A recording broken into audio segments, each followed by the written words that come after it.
Buenas tardes y bienvenidos a este acto de inauguración del curso académico de OBS Business School. Mi nombre es David Roura, soy el director académico del área de Marketing y Comunicación en OBS. Me gustaría mandar un afectuoso saludo a los alumnos y docentes, tanto a los que estáis aquí presentes como a los que nos están siguiendo vía streaming desde distintas partes del mundo. Es un placer saludaros desde este magnífico campus de EGADE aquí en Ciudad de México. Permitidme que os recuerde algunos datos sobre OBS. Somos la primera escuela de negocios 100% online en España, con 10 años de exitosa trayectoria ascendente, tanto en términos cualitativos como cuantitativos. En este momento tenemos más de 3.000 alumnos de 47 nacionalidades distintas y 223 profesores también de más de 17 países.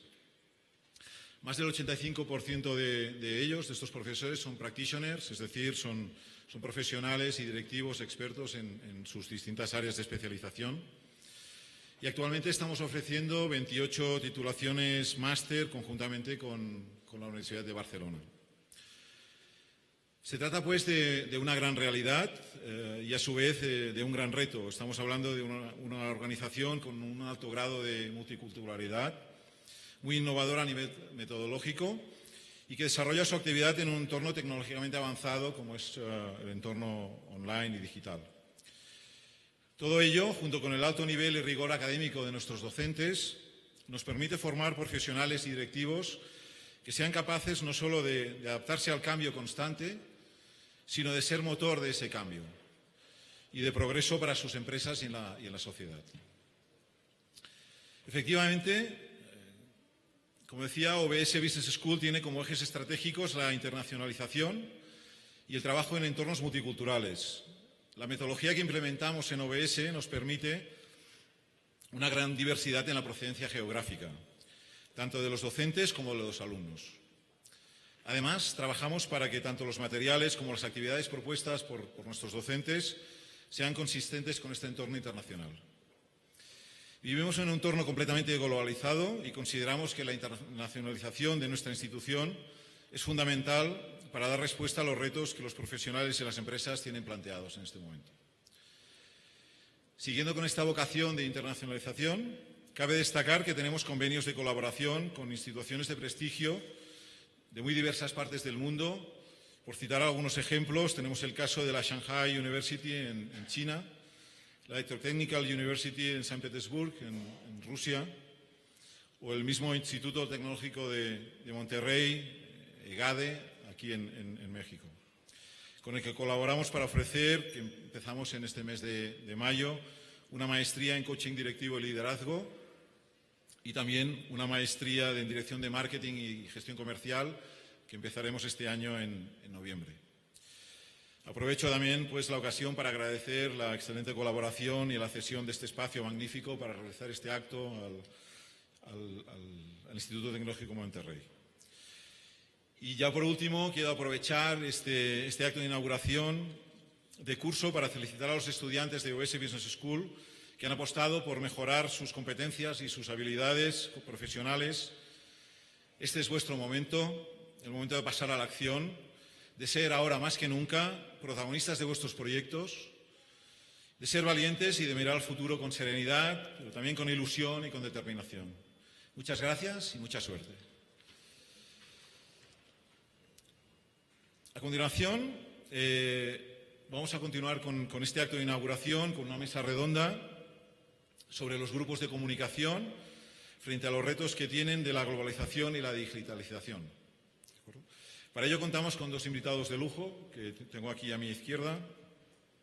Carlos Ramírez, director general para México y Estados Unidos y Centroamérica del Grupo Planeta, y Alberto Bello, a vuestra derecha, director editorial de Noticias y Negocios de Grupo Expansión. Déjame brevemente que os remita un poco cuáles son los perfiles, tanto de Carlos como de Alberto, y pasamos ya acto seguido a la mesa redonda, como os digo. Carlos Ramírez es licenciado en Administración de Empresas por la Pontificia Universidad Católica de Perú, máster en Marketing por el TEC de Monterrey. Ha sido gerente general del Grupo de la República Publicaciones, que es un grupo de diarios líderes de opinión en Perú. También ha sido director general para México y Centroamérica de Santillana Ediciones Generales. Posteriormente fue gerente regional en México de Arellano Marketing, empresa especializada en marketing para economías emergentes con operaciones en varios países sudamericanos. Fue también gerente regional para Perú y Bolivia de McGraw Hill Education. Y actualmente, como decía, es el director general para México, Estados Unidos y Centroamérica del Grupo Planeta.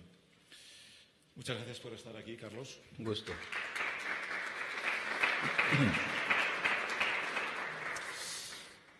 Y también muchas gracias, Alberto, por estar aquí. Alberto Bello es economista por la Universidad Autónoma de Madrid, máster en periodismo del periódico El País en España, máster en management en la Kellogg School of Management en Miami.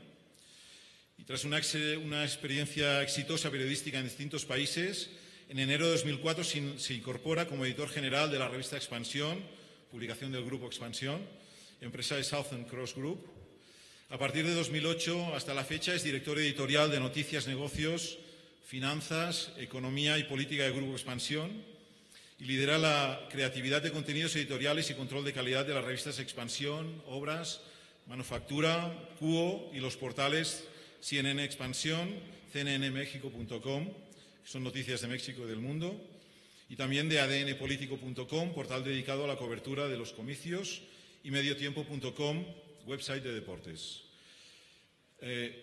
Alberto también es estratega de contenido editorial de tecnología y es líder del pool Tecno del Grupo Expansión, entre otros proyectos de la compañía. Muchas gracias, Alberto, por estar aquí.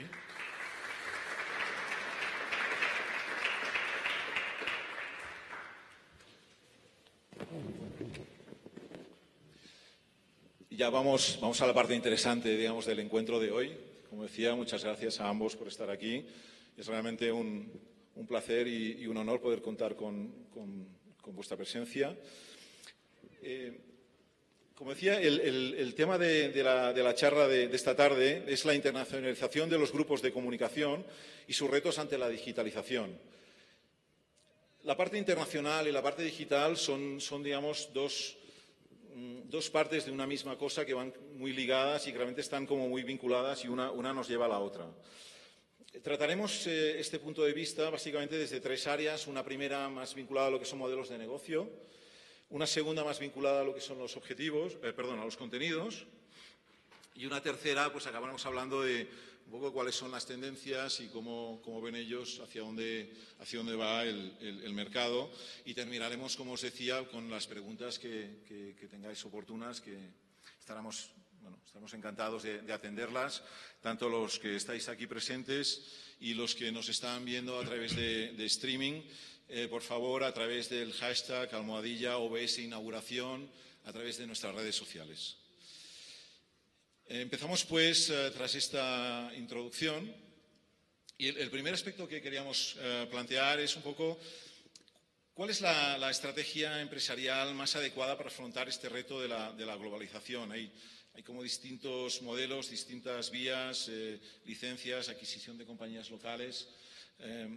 ¿Cómo veis un poco lo que es el panorama desde este punto de vista? No sé si quiere empezar. Alberto, por favor. Yo creo que primero hay que entender la estrategia de la compañía y sus recursos, obviamente, y a partir de ahí cada opción responde a una necesidad. Por ejemplo, las marcas locales son vitales para el largo plazo y para la creación de valor de largo plazo. Una adquisición de una marca como, por ejemplo, la que yo tengo, Expansión, por ejemplo, es un activo muy valioso en sí mismo porque es una marca de negocios pionera en México, creada en los años 60. Es una marca que viaja a todas las plataformas, eventos, que viaja muy bien como revista, como digital, como productos de video. Es una marca que viaja. Sé que hay una Expansión español que es posterior al mexicano. Nosotros tenemos casi 50 años. Hay otra estrategia que es adquisición de licencias que complementa muy bien las marcas nacionales para tener un portafolio diverso. Si tú quieres atacar diferentes segmentos de anunciantes, tú estás fuerte en negocios pero quieres entrar a moda y quieres entrar a deportes, puede hacerte sentido traerte una franquicia internacional porque con una inversión relativamente pequeña, en un corto espacio de tiempo te posicionas. porque ahora mismo las marcas, sobre todo son marcas internacionales, ¿no? Creo que en el caso mexicano, por ejemplo, frente a esta expansión nacional, unos empresarios lanzaron la revista Forbes México y en 3 años pues, lo posicionaron muy rápido y muy bien. Ahora, si tu intención es crear valor de largo plazo, la estrategia tiene que contar con todas las patas. Porque las licencias internacionales, hay un caso en México muy claro. Editorial Televisa lleva 10 años a la venta y no lo han conseguido vender. ¿Por qué? Porque el corazón de son marcas, son licencias. Es un activo que sí te genera ingresos, te puede generar una operación interesante, pero ¿qué estás vendiendo? Estás vendiendo un derecho de una marca extranjera, no tienes una marca propia. Entonces, creo que las marcas locales generan mucho valor a largo plazo, y es un activo muy valioso, y las licencias internacionales te posicionan, te permiten entrar en los segmentos, pero no te generan ese valor a largo plazo. ¿No estás de acuerdo, Carlos, con esta visión? Sí, efectivamente. Hay una parte, obviamente, de la perspectiva que comentas tú, que son los medios de comunicación, o sea, llámense revistas o periódicos, etcétera. Pero hay casos interesantes. Hablábamos antes el caso del periódico El País, que apuesta por una estrategia el tercero global, es el lanzamiento, ¿no? evidentemente. Evidentemente. Y la otra es de apostar a marcas locales, que también lo había hecho en su momento Grupo Planeta, para el cual trabajo, de comprar, por ejemplo, periódicos en Colombia, independientemente a uno que tiene base en España, que no lo ha internacionalizado, Exacto. sino que ha optado por comprar marcas locales, que en un momento lo hizo, pero que luego se deshizo. En España, en Colombia, con el tiempo. Yo creo que una de las perspectivas en general, ya sea medios de comunicación o este otro, donde en la última experiencia de estar en un grupo de periódicos y ahora retornar nuevamente al tema editorial con los libros, es que una de las cosas que manda y va a mandar siempre es el mercado. Y el mercado se convierte como en el gran decisor y en el gran elemento de foco, porque nos permite ver cuál es la combinación que tenemos que llegar en el portafolio de negocio para poder hacer, obviamente, rentable el negocio. Por ejemplo, en Grupo Planeta nosotros apostamos en una división dentro de todo el negocio a tener, por ejemplo, licencias como Disney, como Marvel, y que podamos adaptar toda la parte que es la parte de libros a un mercado infantil y juvenil que nos va bastante bien. Y otras es el desarrollo de los contenidos, que en realidad el contenido en este tipo de negocios, creo que tanto para la parte de medios de comunicación como este donde estoy, que es editorial, el rey es el contenido y la reina la audiencia. Absolutamente, yo creo que cualquier estrategia que no esté centrada en eso, en la idea del contenido. O sea, las marcas arropan y ayudan a segmentar, pero si no las llenas de contenido valioso, obviamente esto no sirve de nada, ¿no? Y ahí la última la tiene. Tienes razón, la tercera estrategia de un lanzamiento global y posicionar una marca que es un larguísimo plazo y es muchísimo esfuerzo y es empezar desde muy poquito para construir una marca como está haciendo El País o como está haciendo el New York Times también en América Latina, ¿no? Sí, y hay ejemplos bastante claros donde hace un tiempo atrás, con toda esta crisis global, en el caso de los medios de comunicación, el Washington Post, por ejemplo, tomó el sentido contrario al camino de todos los demás.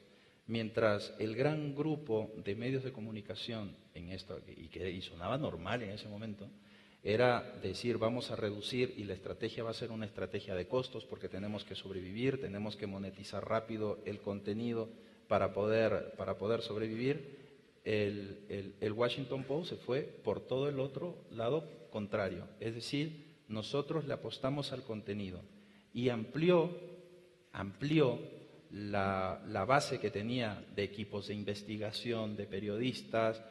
Empezó a tener un inventario de noticias mucho más grande y el resultado final se vio en octubre del año pasado, cuando por primera vez el Washington Post superaba al New York Times en browsers únicos. Más de 100 millones de browsers únicos, 110 millones de browsers únicos en un mes que no había logrado tener el New York Times. Entonces, siempre, al menos en este tipo de negocios, los contenidos marcan la pauta. Para nosotros, por ejemplo, los editores que deben de tener un ojo sumamente crítico, de ver qué cosa es, cuáles son las tendencias de mercado, y aquí un poco me salto el orden de los temas en los contenidos y las tendencias, es qué olemos en el contenido con las tendencias, quiénes son los consumidores que hoy día están dando pauta en crecimiento, y un dato muy curioso, como para ponerle un poquito de emoción al tema. Actualmente, en los contenidos digitales, en español y en inglés, el 45% de los contenidos digitales que se consumen están compuestos por dos, casi en el mismo nivel de porcentaje de consumo, 45% del total del consumo, 23% es de la novela erótica. La novela erótica, ¿por qué? Porque nadie me ve cuando la compro, ¿no? Entonces, y ha crecido constantemente. Entonces, los editores, al ver que en la parte digital es una de las cosas que más está creciendo, pues las novelas que y le digo los títulos que bueno, están, Espérame allá, Yo quería, sí. Estamos en audiencia en horario todavía protegido. Todo protegido. Pero esto está generando consumo. Entonces, nuevamente, ¿qué es lo que nos marca la pauta?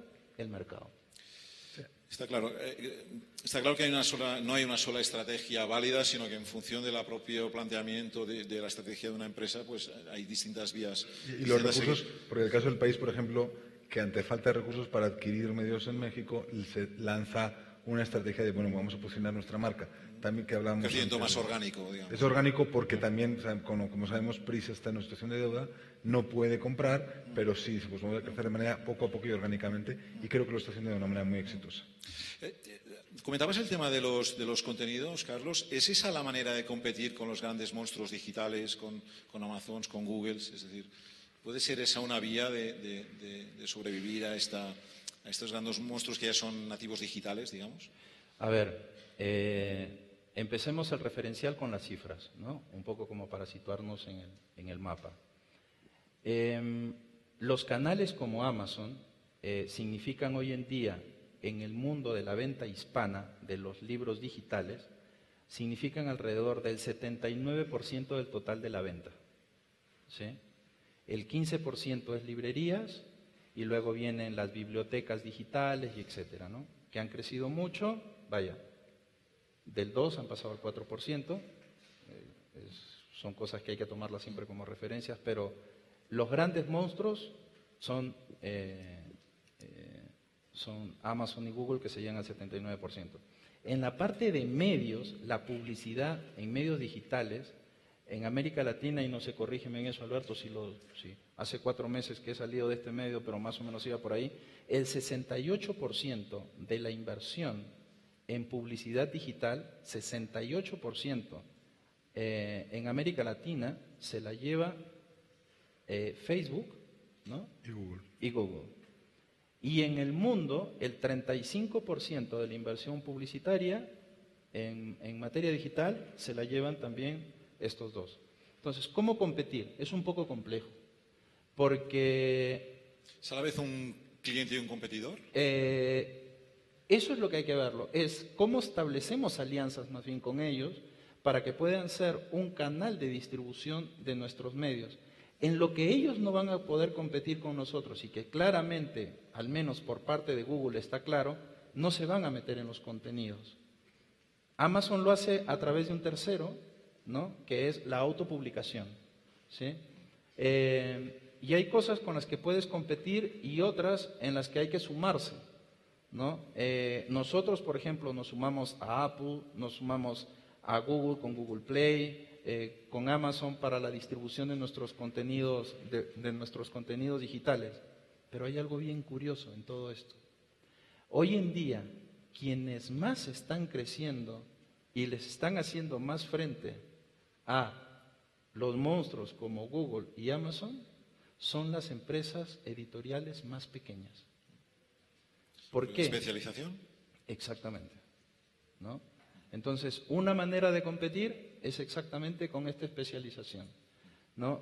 Y la otra, más que verlo como competidores, es verlos como una alianza donde nos subimos. Porque, a ver, desarrollar otro Google y otro Amazon para mañana o pasado mañana es un poco complicado. Sí. Estoy muy de acuerdo en todo lo que ha dicho. Son frenemies, son nuestro canal de distribución principal. Lo que antes eran los buceadores o los kioscos, hoy, o locales cerrados, ¿no? Las cafeterías donde vendíamos antes las revistas y los periódicos, hoy eso se llaman Google y Facebook, y ponen sus reglas, y son reglas cambiantes, son reglas complicadas, y entre sus reglas están que les pagamos una comisión de cada publicidad que generamos a través de ellos. Y sí, pues es una relación tensa. Creo que hay un punto adicional de debate ahora mismo, que es el tema de fake news y de las noticias falsas, que, como decía alguien otro día, las noticias falsas son mentiras, no se llaman noticias falsas, son mentiras. La posverdad, que se llama Sí. ahora, ¿no? Entonces, y ahí creo que hay un debate muy interesante. Este enero estuvimos ahí en Davos, reunidos varios periodistas con Facebook y con Google, precisamente, hablando de este tema, diciéndoles, oye, tú vives de mí, tu canal de noticias, la gente va a Google buscando información y yo te doy esa información. Y tú sabes que mi información de calidad es muy diferente a la falsa. ¿Qué estás haciendo? Y creo que ahí hay otro punto de colaboración, aparte como canales, cómo ayudamos a estas empresas a filtrar sus contenidos para que premien. A lo mejor Facebook, siento que Google lo está haciendo de una manera muy activa, mucho más activa que Facebook, que todavía se quiere vender como un canal una red de familiar y de amigos. Pero ese es uno de los grandes retos, ¿no? Entonces, no competimos con ellos en todo, sí competimos por el presupuesto de publicidad, pero ya perdimos esa batalla. Tenemos que ver cómo buscar modelos de revenue share que de verdad valgan la pena para las dos partes, pero sí tenemos que colaborar en elevar el nivel de la calidad de lo que se distribuye en la información, y creo que tenemos que nosotros medios, ser muy exigentes en eso y pues también aliarnos con la sociedad, porque realmente el fenómeno de Trump y el fenómeno del Brexit fue acelerado por estas redes, ¿no? Y eso sí es una amenaza a las democracias y a todo, ¿no? Entonces es importante. Siguiendo con el tema del canal, como comentabas, lógicamente siempre ha habido canales de distribución, ¿no? Ahora se han digitalizado de alguna forma y quizá la dificultad o el gran reto es que ha habido como una concentración en estos players que decíais. Un detalle es que son unos canales de distribución que antes la publicidad te la quedabas tú como medio. Ahora son canales de distribución que además controlan la plataforma publicitaria. Ese es un detalle importante, Claro, ¿no? Claro. Siguiendo con el tema del canal, bueno, desde que han aparecido los medios digitales, pues surge, digamos, la duda de ¿van a continuar existiendo los canales de distribución física? ¿Cómo la digitalización canibaliza la distribución física? ¿Puede coexistir? Es decir, ¿cómo veis en unos años? Porque, de hecho, el papel se había declarado por muerto hace años. Ya quien dice que ya hace 10 años que no tenía que existir papel y sigue estando con fuerza, ¿no? En el caso del canal, ¿cómo lo veis? Como hablábamos, y caro, ¿no? Sí. Desde el punto de vista de la distribución, ¿cómo veis esta situación? A ver, primero como poniendo los pies sobre la tierra. Las ventas digitales de los libros digitales en América Latina no pasan del 3% de libros digitales, no pasa del 3%. Entonces hay que poner bien los pies sobre la tierra, porque esto me lleva a marcar un error de estrategia que han tenido editoriales muy grandes. Les hablo de editoriales muy, muy grandes. En una de ellas me tocó trabajar: McGraw-Hill, Pearson, Cengage, que se dedican al libro, pero con contenidos para educación. Y han tratado de poner en las cabezas a gente que venga del mundo tecnológico para hacer crecer el mundo de la tecnología. Llevan 6 años perdiendo mercado porque están tratando, ¿no?, de ir contracorriente del mercado. ¿Y qué cosa pasa con el mercado? Que es la parte que yo decía que hay que entenderlo. El mercado te dice que no tenemos la base de profesores para poder enseñar con medios digitales. A ver, recuerden qué pasaron con las famosas pizarras electrónicas de Fox. Si las ponemos en un lugar donde no hay acceso a internet, donde no hay electricidad, el profesor no come y menos lee, a ponerle era un tótem en el salón de Se han saltado clase. ahí algunos pasos entre medio, ¿no? Sí, que es diferente y además cómo se interpreta cuando escuchamos a partir del 2017 en Corea del Sur no habrán libros impresos en el salón de clase. Ojo con lo que se está diciendo. Eso no significa que la educación es completamente digital, ¿no? Los modelos, por ejemplo, de educación, y esto es un poco del análisis, qué cosa es lo que está detrás del mercado, y el mercado es muy crudo. En México, nuestra base de compradores, en un país donde somos 120 millones de habitantes, la base de lectores es de solo 16 millones. Entonces, esto cambia un poco el enfoque de cómo vamos. Y han equivocado tanto de apostarle tanto a lo digital y han dejado por completo el mercado del impreso, que cada día están perdiendo más y más participación de mercado. ¿Por qué? Porque estaban atendiendo a una estrategia global, pero eso en América Latina no funciona, ¿no? Entonces, nuevamente el mercado es el que nos marca la pauta. Yo puedo dar un dato. O sea, nosotros el año pasado logramos crecer 17% la circulación de la revista en mismas ediciones. Cortamos un par de ediciones, comparando el mismo número de ediciones con el año previo, crecimos 17% en circulación. ¿Qué pasa? Primero, hay una subpenetración del mercado mexicano, entonces, con que abras nuevos canales de distribución, la gente compra las revistas. Segundo, el papel tiene que ser una experiencia superior, tiene que tener calidad, tiene que ser producto de lujo. Si el papel, hacemos una carrera hacia el fondo, hacia el sótano, ¿no? y hacemos que sea mal papel, que te manches las manos, que el libro esté mal editado, que perdamos los criterios de edición, ahí evidentemente no vamos a ningún lado. Pero si el papel mantiene la calidad y lo ves como un producto premium, esos son los medios impresos que van a vivir. Lo mismo va a pasar con la televisión abierta. Un contenido bien hecho, de buena calidad y tal, va a seguir viajando en cualquier plataforma de vídeo. Entonces, pero eso es muy importante. Y les comentaba a ellos antes, yo ahora cada vez leo más libros. Yo era un adicto al Kindle, todo lo compraba digital y cada vez más vuelvo al libro porque el libro es una experiencia diferente, una experiencia de mayor calidad, siempre que el editor haga un buen trabajo, ¿no? Y en cuanto... Unos datos curiosos.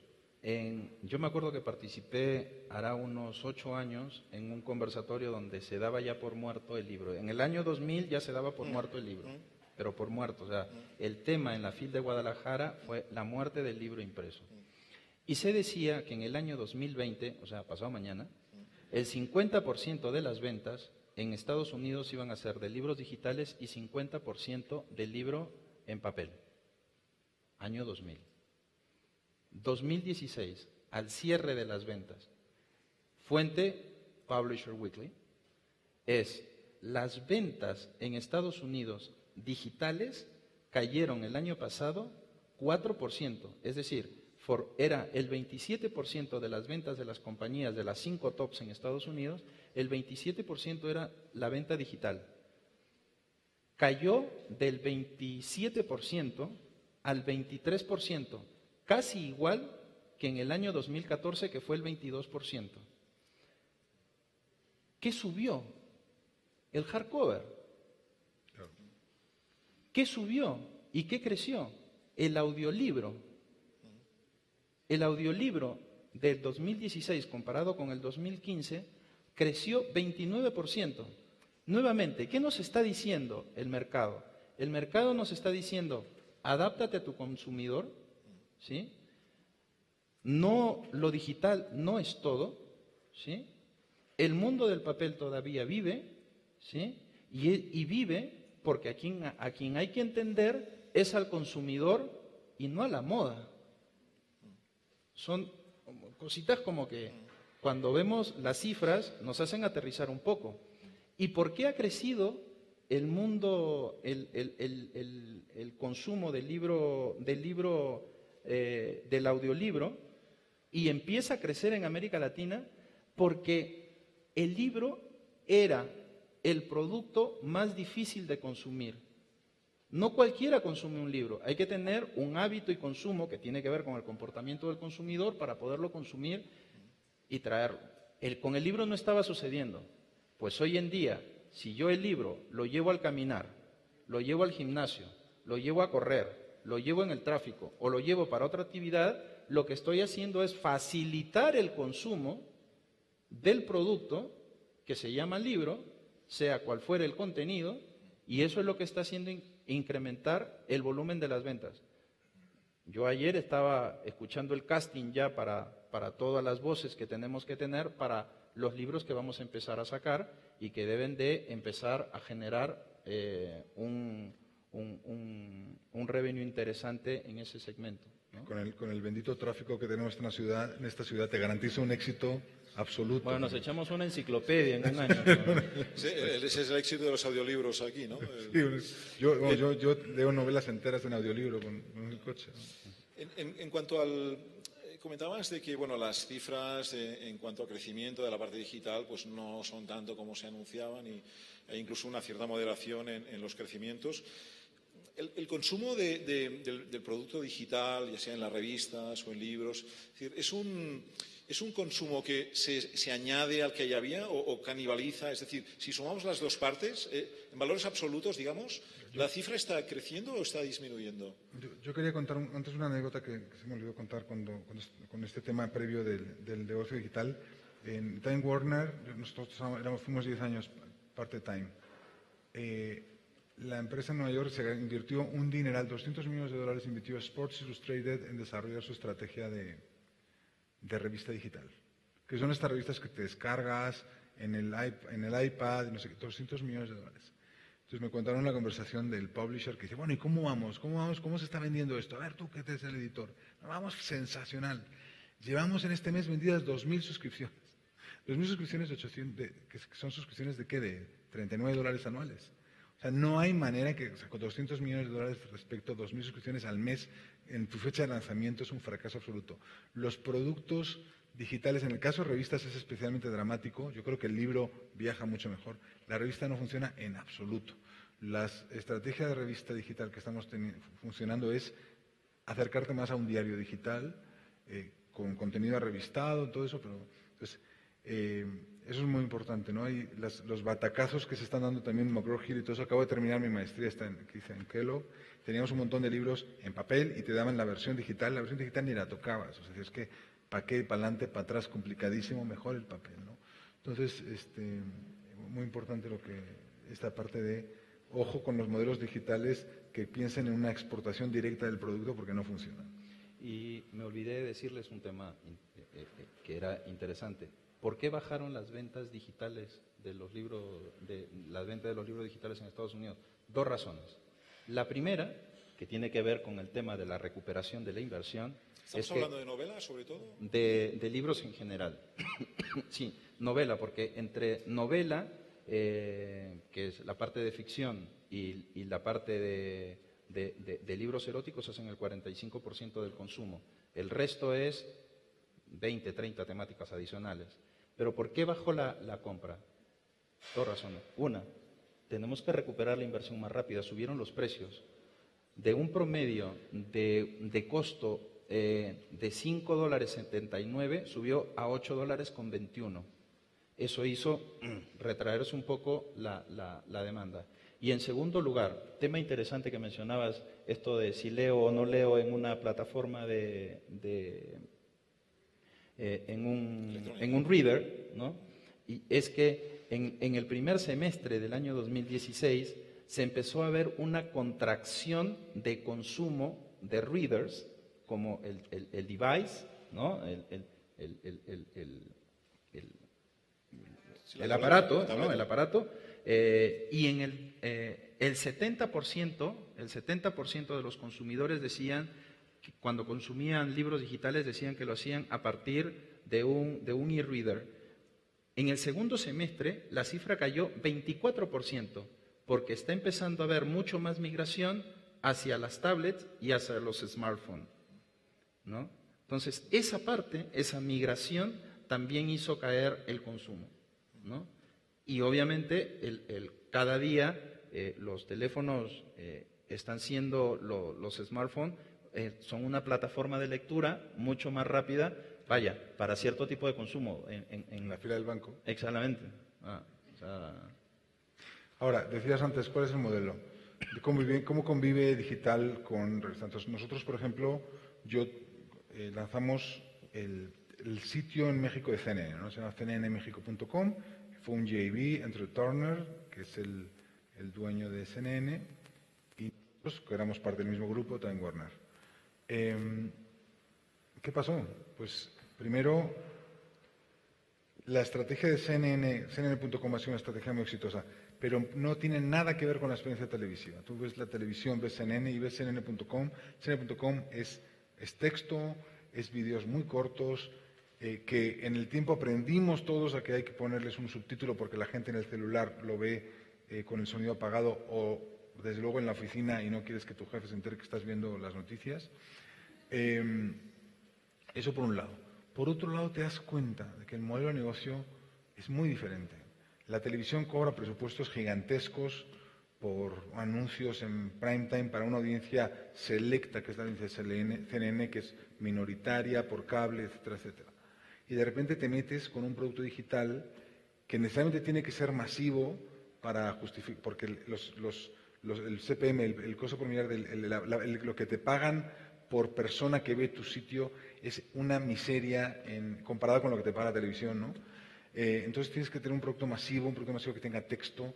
El viaje, los videos cansan. En México, por ejemplo, que luego quizá hablemos del tema cultural, el video de una persona de Venezuela hablando sobre Trump, ¿qué es lo que pasa? Que no sé qué. De repente la gente, tu lector mexicano, dice ¿esto qué es? O sea, es muy complejo convivir. ¿Cuál es la solución? La solución que encontró CNN es mi mundo digital es un negocio menor que sirve de difusión a la tele, de promover mis programas, de promover mi parrilla, y la televisión sigue siendo mi negocio fundamental, al menos a corto plazo.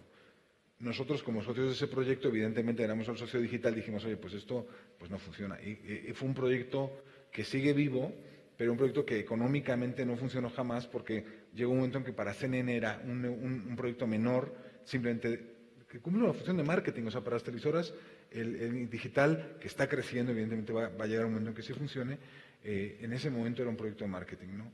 Hay que tener mucho cuidado con cómo migrar a digital. Sí, porque digital es un mundo donde compite el libro con Netflix, con CNN, con el New York Times. O sea, es un mundo de millones, con el blog local, con el Twitter, con el mensaje que posteas en el momento. Esa competencia es brutal y violenta, ¿no? Sí. Déjame que... Perdona, Eva. Sí, yo solamente quisiera... hay una parte bien interesante que has mencionado para verla ahora del otro lado, ¿no? Imagínense que ustedes fueran gerentes de marketing de compañías de consumo. La televisión sigue siendo hoy el medio más relevante, ¿no? En inversión publicitaria por parte de los anunciantes. La parte digital ha aumentado, pero ojo, también no todo es digital. O sea, McCormick, el negocio de las mayonesas en México, por ejemplo. El negocio de las mayonesas en México es un mercado que vale alrededor de $400 millones. Los consumos de mayonesa están, si lo queremos ver por niveles socioeconómicos, en los segmentos más bajos de la población. Hay $400 millones en ese segmento. O sea, sería una locura hacer publicidad digital ahí, ¿no? Entonces, hay que ver dónde están tus clientes. Exactamente. O sea, es nuevamente, y creo que en todo esto el marketing en su esencia no ha cambiado, ¿no? Hay que ver muy bien dónde están y tampoco dejarse llevar, porque si decimos, a ver, ¿qué es lo digital? Es dónde está lo digital, dónde está el consumo de lo digital, dónde están nuestros clientes y aprovechar esas plataformas donde podemos llegar, ¿no? Habéis comentado, de hecho hemos estado hablando del tema de contenidos, ya nos hemos adelantado un poco.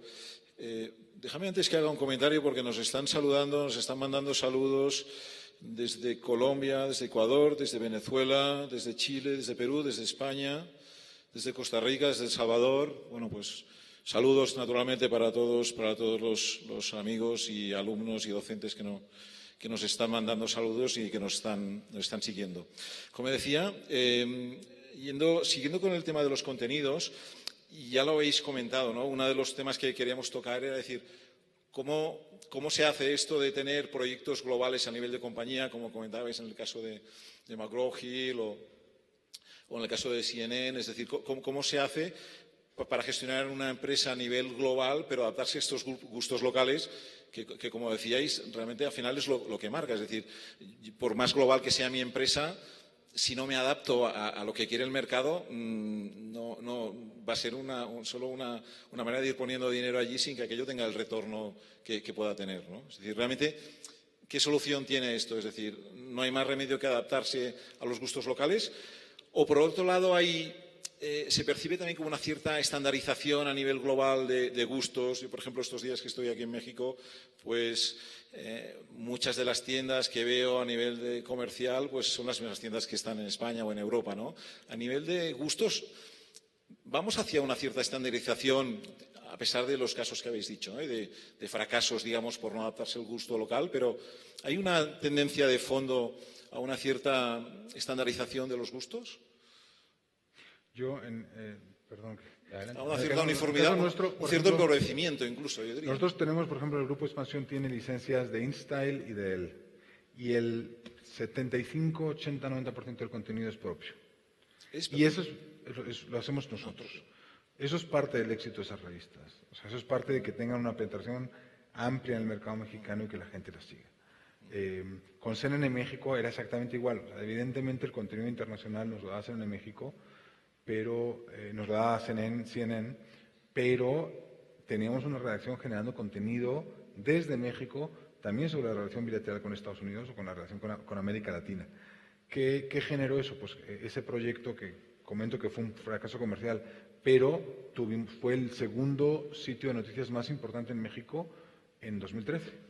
O sea, después del Universal, que es un monstruo gigantesco, ganándole al Grupo Excelsior, al Grupo Milenio, por supuesto Grupo Reforma, que es muy chiquito porque es a suscripción. Entonces, el de meterle el sabor local ha sido una clave, eso ha sido una apuesta siempre en mi grupo, y que generalmente es lo único que te proporciona audiencias masivas y alcance encuentros más masivas dentro del nicho al que quieres buscar, ¿no?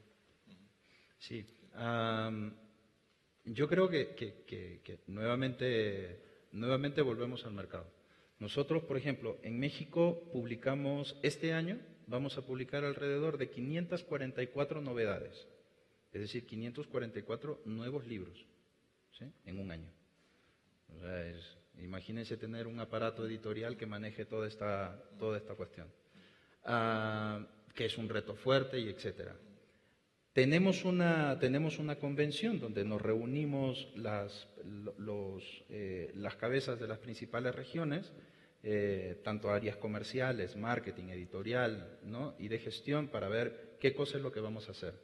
Pero por más que tratemos de algunas cosas de poder decir esto va a ser contenido global, algunas cosas sí y otras no, ¿no? Sí van a ser fenómenos globales, un Ruiz Zafón, por ejemplo, que es un fenómeno global en todos los idiomas. Sí es un fenómeno, una María Dueñas, ¿no?, que es un fenómeno global, pero, por ejemplo, ahí no hay más que traducir, digamos. Ahí no hay nada más que traducir. Pero los contenidos, y es cierto esto, es que la mayor parte de contenidos que se venden son aquellos hechos aquí en el propio mercado. Por ejemplo, en el caso de México, casi el 65-70% de los ingresos de la empresa proviene de productos hechos para este mercado y para estos consumidores, ¿no? Y es el éxito, ¿no?, de libros que inclusive ya hoy día la parte editorial ya no pasa solamente por ver a qué autores al que voy a contratar. Hoy día pasa por otra visión, que es cuál es la tendencia, qué es lo que puedo desarrollar y quiénes son los que me pueden desarrollar esos contenidos. Y de la tendencia global, qué es lo que puedo jalarme y a un precio más bajo. O sea, evidentemente vas a estar comprando contenidos globales que sabes que van a funcionar en el mercado local, pero por supuesto, o sea, quiero contar un caso. Nosotros, en Medio Tiempo, que es el sitio de deportes más grande de México, que ya no pertenece al grupo, acabamos de tener una operación de venta hace 2 semanas, entonces estamos separando un poquito el medio tiempo, yo llevé mucho tiempo medio tiempo. Y hicimos un acuerdo con Marca. Lo más visto en México es fútbol español. O sea, tú en México, tú subes, el Real Madrid gana la Liga y tiene un éxito brutal. Mucho más quizá que... O sea, Chivas es un equipo popular que acaba de ganar y entonces eso también tiene mucho tráfico. Pero el fútbol español es lo que mejor funciona. Entonces hicimos un acuerdo estratégico con Marca, que es un diario de Madrid muy poderoso y muy importante y con unos contenidos excepcionalmente, de una calidad excepcional comparada con lo que producimos nosotros, que era pues un contenido pues, escrito por gente muy joven y quizá con menos oficio. Los contenidos de Marca sobre los partidos del Real Madrid, del Barcelona, del que quieras, no funcionaban en México. El contenido de calidad, o sea, la crónica de 800 millones de párrafos que con el lenguaje enriquecido, tal, no funcionaba. Es un tema muy sorprendente. Entonces, no necesariamente la calidad, incluso lo que es de mucha calidad en un mercado, que bueno, si quien sea del Barça va a decir que Marca es un medio lamentable. Yo creo que podemos cambiar de tema porque... Pero, digamos, un producto de que supuestamente es de calidad en el mercado local se convierte aquí en un producto que no funciona. ¿Por qué? Porque el lenguaje no funciona, porque es otra cultura del deporte, es otro de los temas que la gente sigue. Muy interesante ese punto, ¿no? Entonces, al final, la crónica del Real Madrid hecha desde México, viendo la televisión, funcionaba muchísimo mejor que la hecha de Madrid por un periodista de muchísimos años de experiencia y que conoce a la gente por su nombre y se con Cristiano Ronaldo, ¿no? O con Messi, perdón. Messi. Bueno, no te lo voy a tener en cuenta.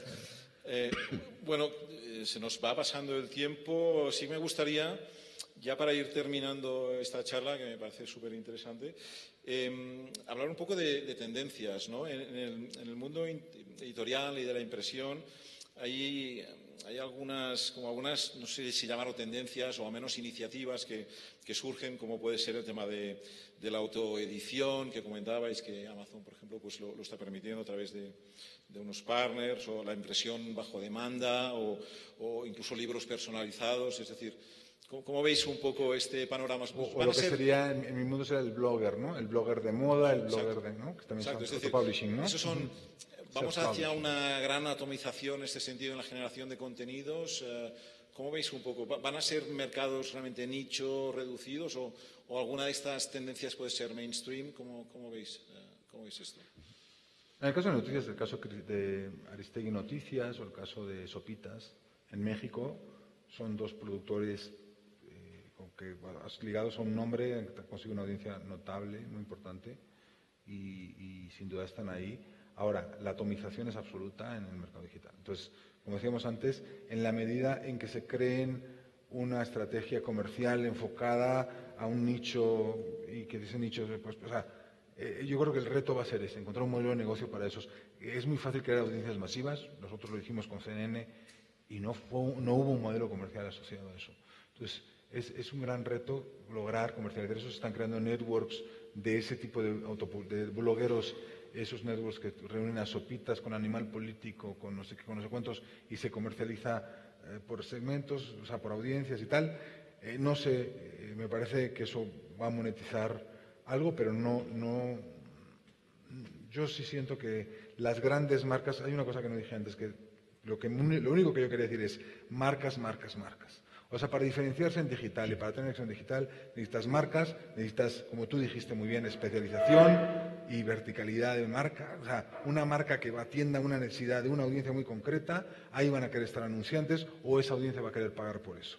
Y tiene que estar verticalizado. Lo mismo digo, en la medida en que esos que se autopublican logren ese efecto de ser suficientemente relevantes dentro de una audiencia vertical y conseguir una buena marca, van a salir adelante. Si no, no es más que ruido, y yo creo que los supervivientes a largo plazo van a ser esas grandes marcas. Que más allá de digital tengan una plataforma 360 que incluya un portal digital, que incluya eventos en vivo, que incluya video, una estrategia de video, que incluya productos customizados que se envían por newsletter o se envían por correo. O sea, eso es lo que... La multicanalidad transmedia, ¿no? Transmedia, o sea, lo transmedia, que no es transmedia, es una marca. Las marcas o son transmedia o no son marcas, son son pues un productito que tienes en una plataforma, ¿no? Entonces, ese es a lo que tenemos que aspirar.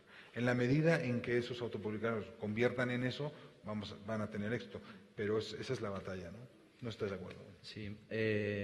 Las tendencias por el lado en la industria editorial van, por ejemplo, nuevamente, pegarte al mercado. ¿Qué es lo que está pegado? Una de las cosas que descubrimos en el grupo hará un año atrás o 2 años atrás era que los youtubers eran todo un fenómeno, ¿no?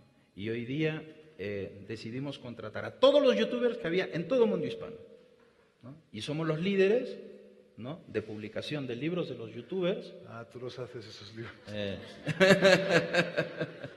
Pues sí, por ejemplo, a Yuya, ¿no?, orgullosamente es nuestra.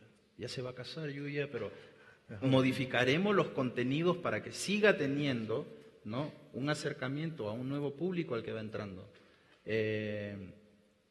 Miren, la vez pasada vino un youtuber español, Dross, firmó 9 horas en Gandhi.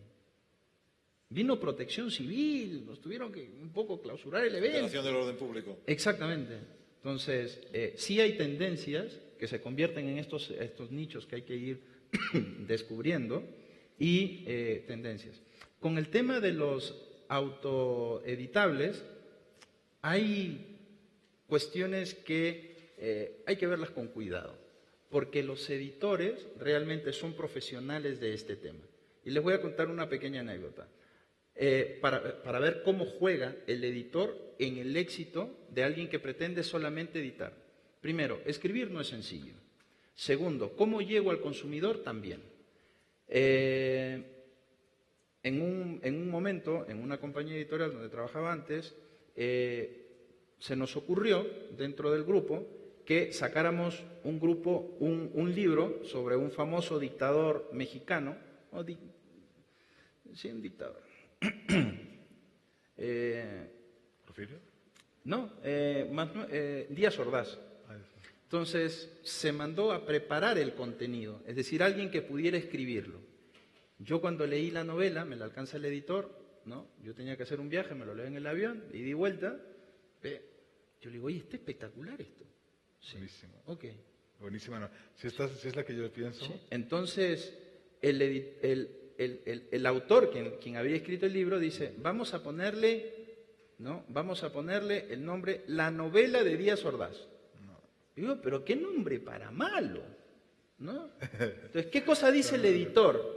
No, este libro debe de llamarse Disparos en la oscuridad. Qué título para espectacular. Y el autor no quería cambiar el libro, no quería cambiar el título, ¿no? Entonces, y estaba terco, no, se tiene que llamar La novela de Díaz Ordaz. Bueno, traigamos al autor.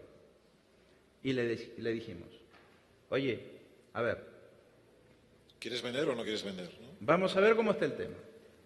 Si el libro sale con el título La novela de Díaz Ordaz, solamente vamos a salir con 4.000 ejemplares.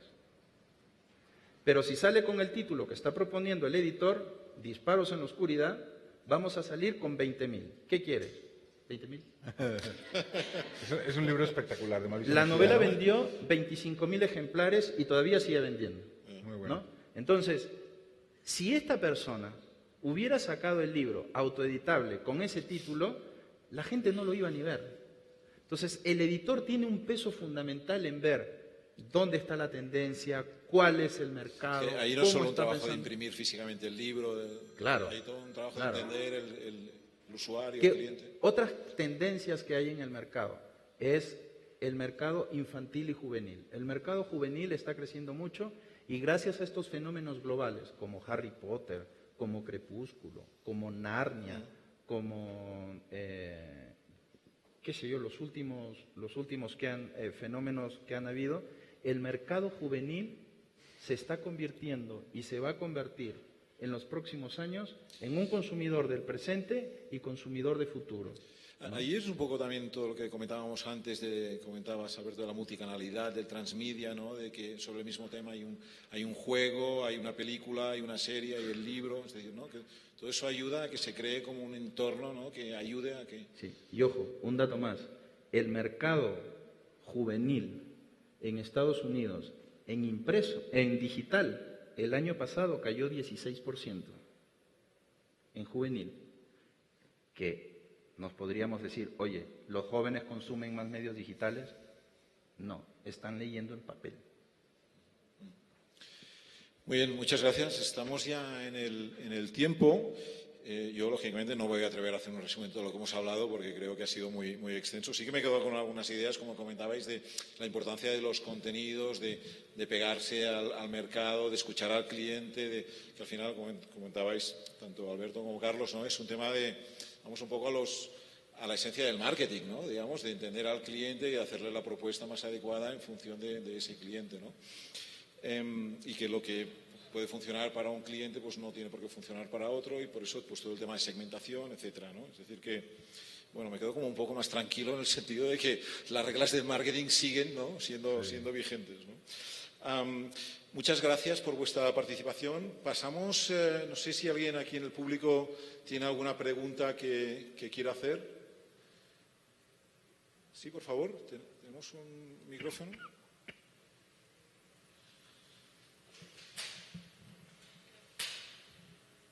Pensando un poco en esto que dicen de la penetración y que en este momento a lo mejor es un poco baja y que no podemos esperar como que sea una penetración totalmente online, ¿qué podríamos decir que sería un mix apropiado o óptimo pensando en 20, 30 años?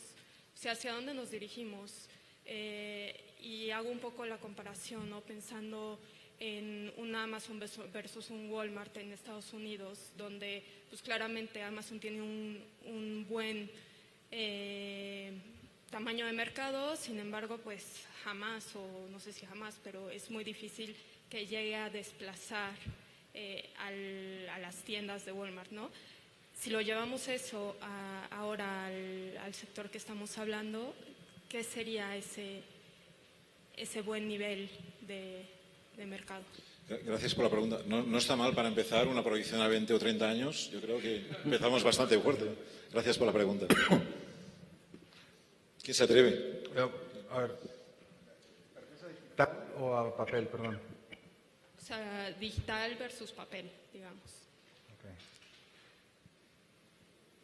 O sea, ¿cuál sería un buen tamaño de lectoría, de penetración de digital? No, yo creo que las cifras que nos muestra el digital son espectaculares comparando con papel. En mi caso, o sea, nosotros tenemos una revista, unas revistas que tiran entre 50 y 150.000 ejemplares y tenemos una audiencia de millones de gentes en digital. Entonces, eso ya es un salto cualitativo gigantesco respecto a lo que es el pasado, ¿no? Creo que además esa audiencia está creciendo de manera orgánica muy bien. Nosotros el año pasado, por ejemplo, duplicamos el tráfico del sitio Expansión MX. Hoy tiene el doble, bueno, duplicamos, ¿no?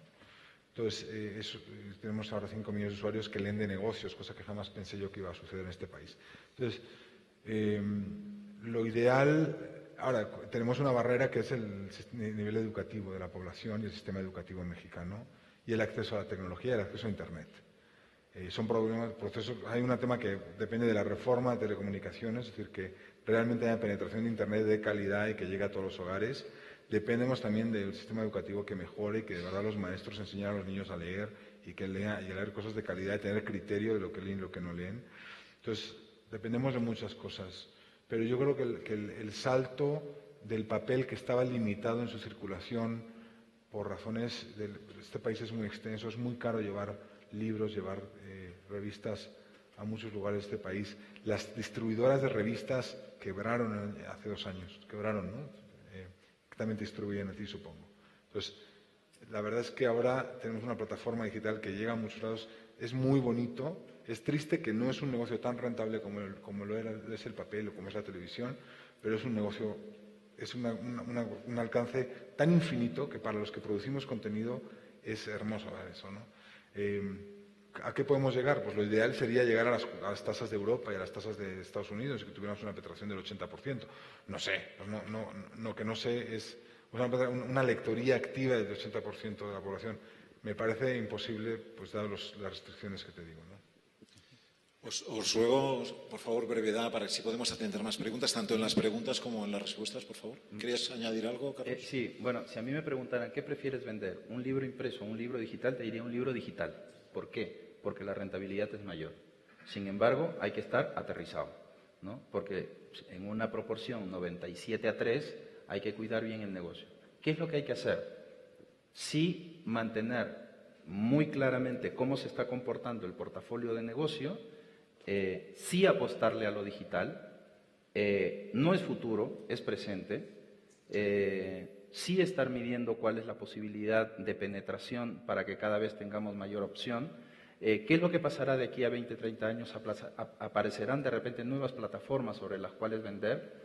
Hoy en día está empezando a despegar, por ejemplo, audiolibros, y lo que hay que ir midiendo es qué es lo que nos va diciendo el mercado, cuál es la tendencia sobre eso, ¿no? Y sobre eso movernos y tener además el músculo financiero que los medios realmente en periódicos, por ejemplo, están pasando mal, ¿no? Porque hay que tener un músculo financiero que te aguante el crecimiento de la parte digital mientras sigues vendiendo el papel, ¿no? Innovando, ¿no? Invirtiendo en nuevas plataformas. Gracias. Sí, por favor. Lo más breve, por favor, que podáis, la pregunta.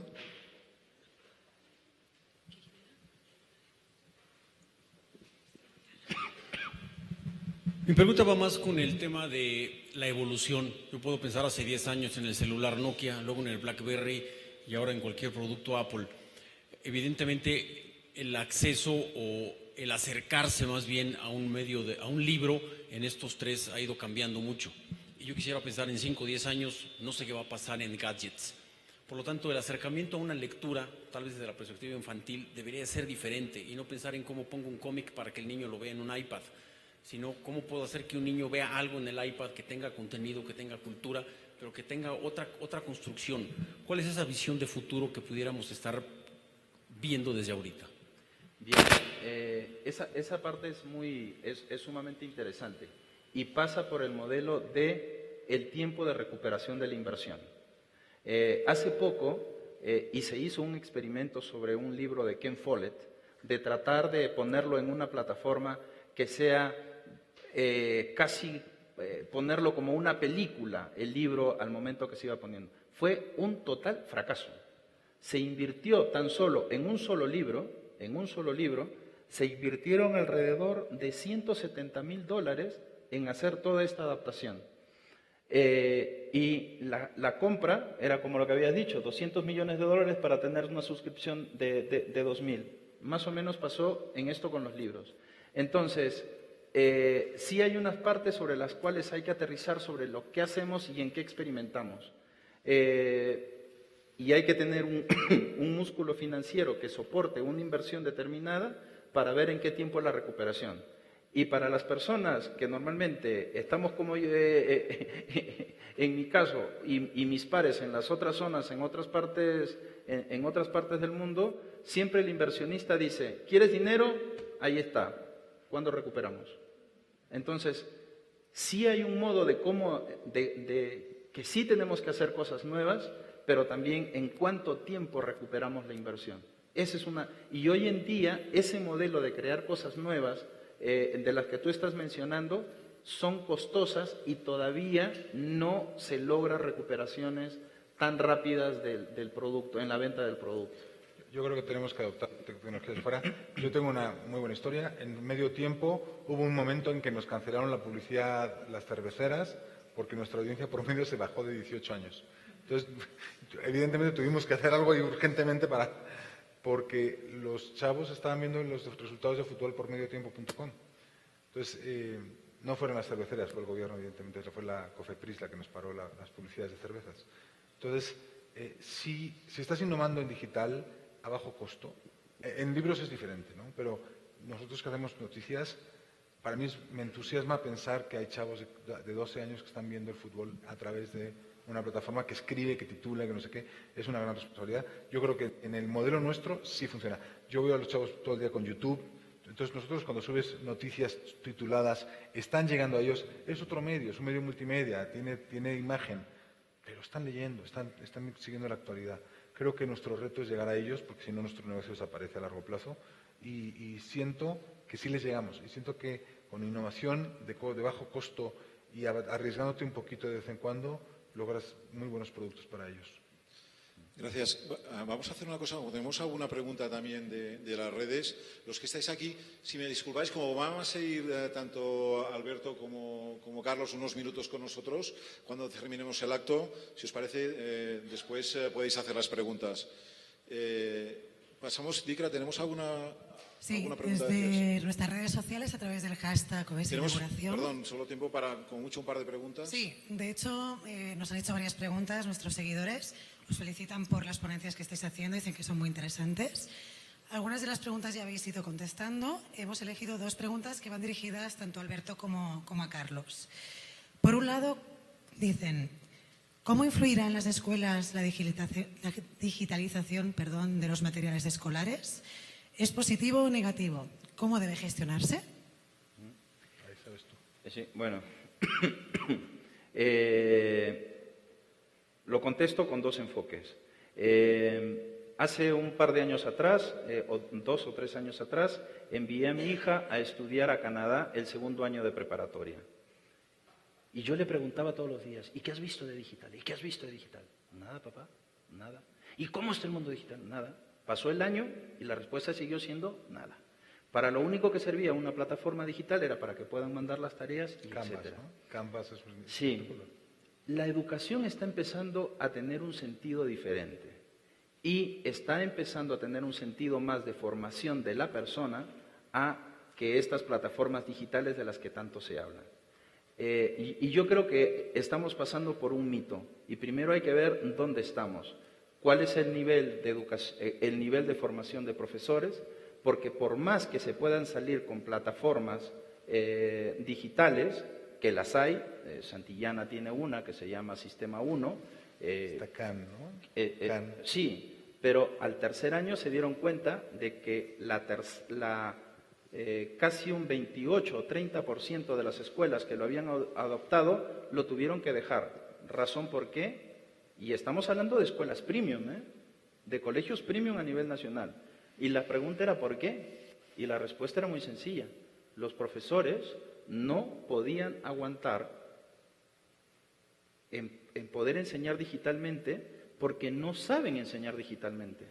Entonces, no puedo obligar a un consumidor, ¿no?, en este caso un usuario, a utilizar algo que no puede. Y en el caso de educación, el tema pasa por generar estos mix, nuevamente, a bajo costo, en penetración pequeña, haciendo una combinación de una parte digital con una parte del impreso, pero no podemos pasar a la otra esfera, ¿no?, estoy hablando a nivel general país, porque si nos reducimos a una parte digital, a colegios premium, sí van a haber unos que tienen esta tendencia del premium, porque significa también, los colegios compiten entre sí también por una matrícula y tienen que tener algo que es un diferencial. Aquí en mi escuela se tiene esta parte digital y el padre dirá, lo digital.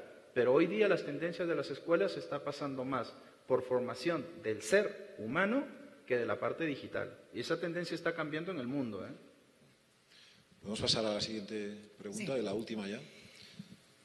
Preguntan, o dicen, evaluar ventajas e inconvenientes de la globalización de los grupos de comunicación. ¿Solo sobrevivirán los grandes grupos? ¿Cómo? ¿Puedes repetir? ¿Solo sobrevivirán los grandes grupos? Yo creo que estamos viviendo justo en el mundo opuesto. Ese era el mundo de 1995, ¿no?, de la gran consolidación de todos los medios de grupos de medios globales. Ahí es cuando Planeta de repente empezó a comprar periódicos y a tener televisiones y a comprar no sé qué. Y lo que estamos viendo es justo lo contrario. Estamos viendo una atomización. Sin duda tiene que haber una consolidación en el largo plazo. Grupo Expansión era parte de Time.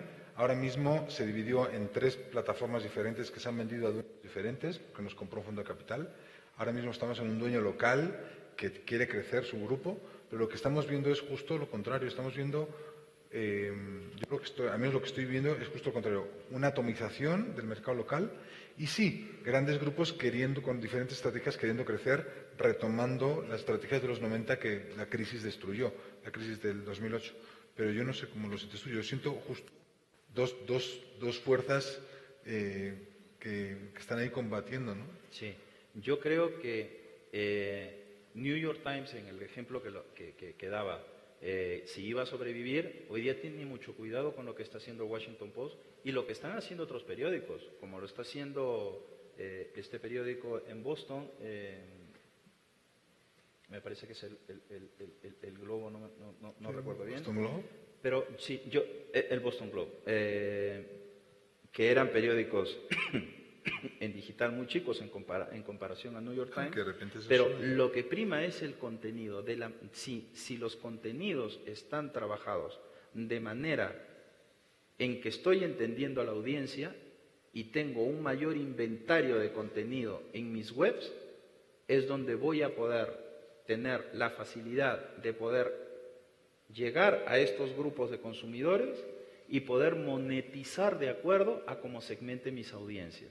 Entonces, yo no estoy tan seguro si los grandes grupos son los que van a sobrevivir, porque hoy día aparecen, a ver... Vox, en el caso de Vox en Estados Unidos, sí. BuzzFeed, o sea, lo que hizo BuzzFeed en nada. El caso, o sea, tienes casos... Televisa comprando la mitad de SDP.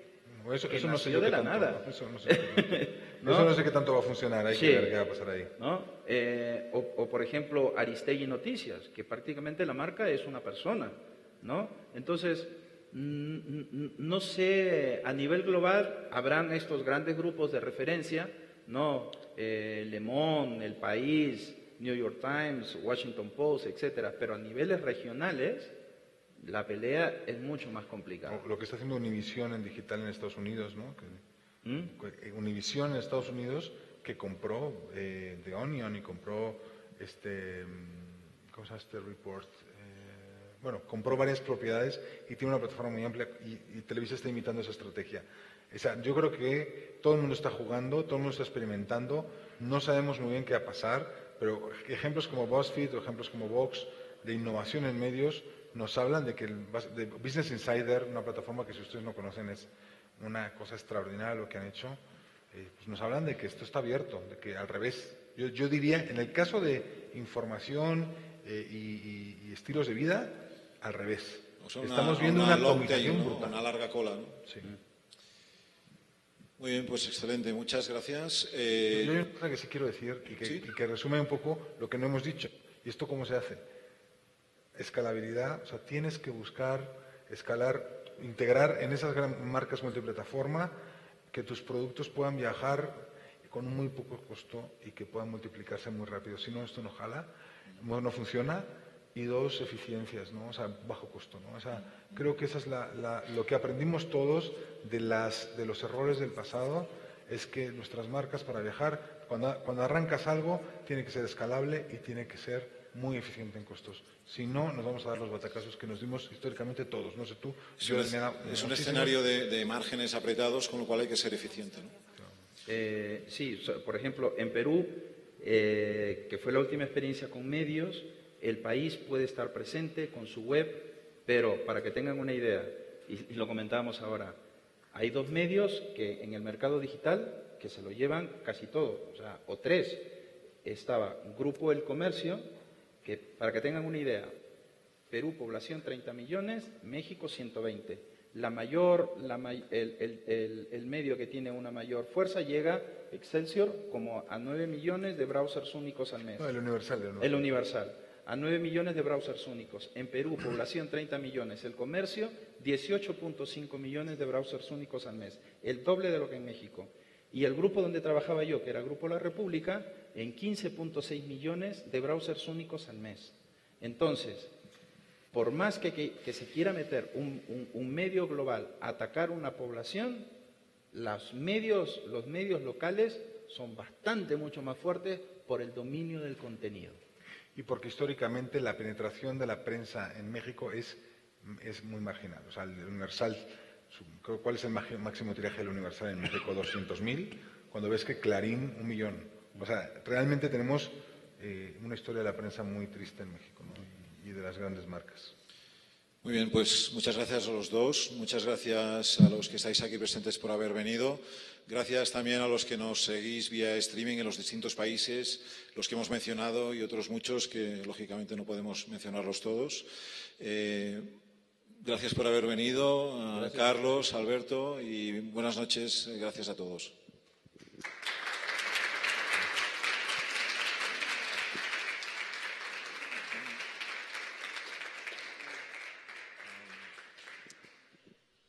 A continuación vamos a hacer un pequeño...